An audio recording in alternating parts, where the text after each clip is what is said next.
Hey guys, Tyler at Northport Fly Shop in Coeur d'Alene. Today we are going to tie a fly that I came up with this spring.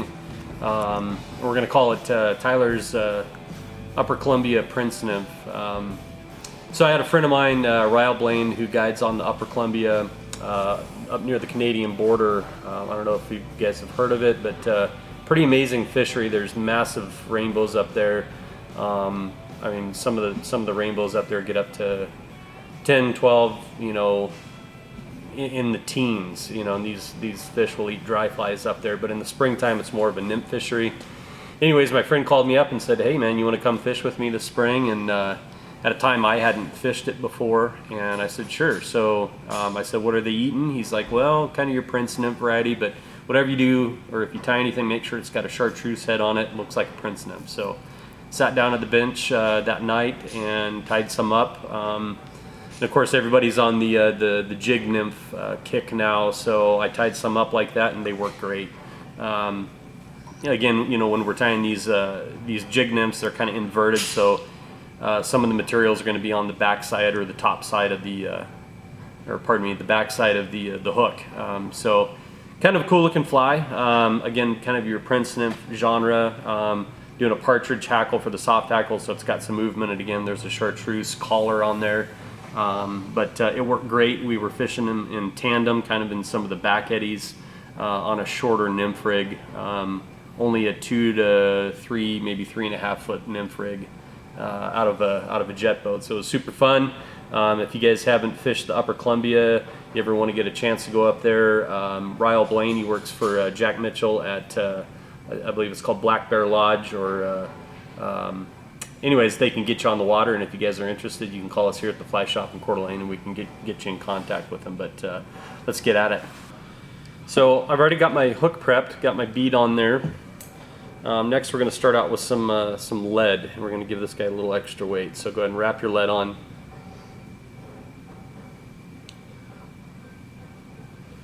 Put a pretty fair amount on here.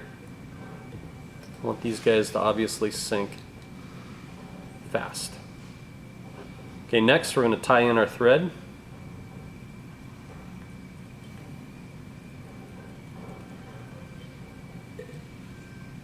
Alright, we're going to make a couple passes over this guy here. Okay. Next we're going to just start with just a touch of our black dubbing here. I'm just going to make a small little ball right here at the back. That's all you need for now. Okay, next we're going to do our biots for the tail.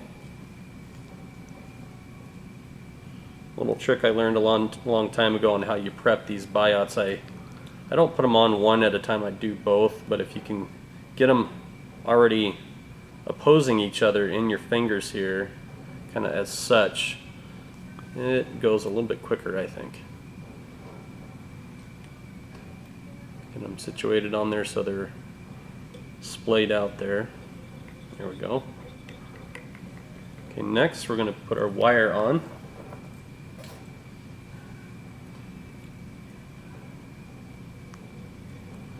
Okay. Make sure you secure on there. Okay, and then we're going to dub the body.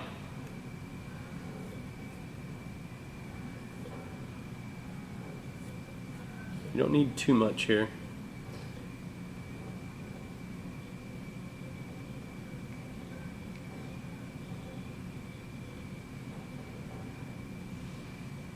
Okay, and this guy's going to get a little hot spot of some pink up front, so make sure you leave a little bit of room there. So we're going to go about 3 wraps with our rib, or our wire, to tie him off.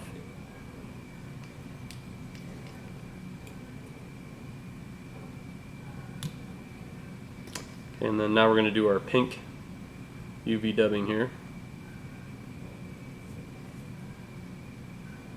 Give him a nice little hot spot here.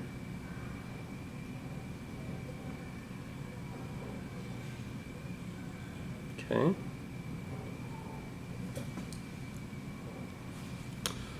And we'll do our collar, and we're going to use Hungarian partridge for the soft hackle collar here. Get our feather prepped. Tying in at the tip of the feather, not the stem.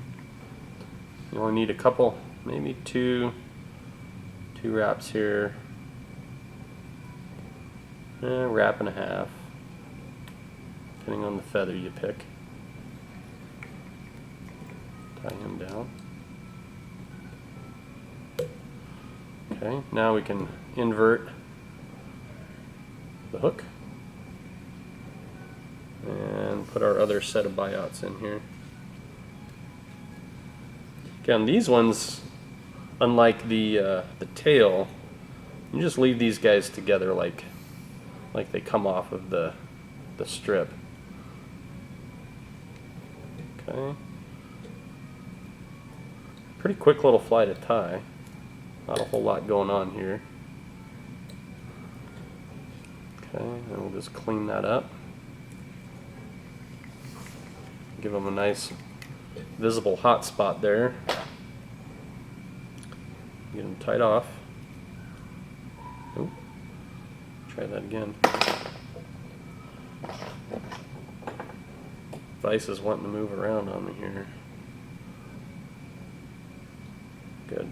There we go. Okay, looking good, and a little bit of glue and we're good to go. Pretty fast little bug. But I like these jigs. Everybody's fishing a jig nymph now. They ride cool in the water. They don't seem to, if you're dredging the bottom, you don't get hung up as much. Just a new little twist in the fly fishing world. But I like it. These fish are really, really good. They fish great, at least up on the Upper Columbia that day early in the spring. They do a lot of nymphing up there, and we got them good with this one. So yeah, give it a go. It's my Upper Columbia Prince nymph.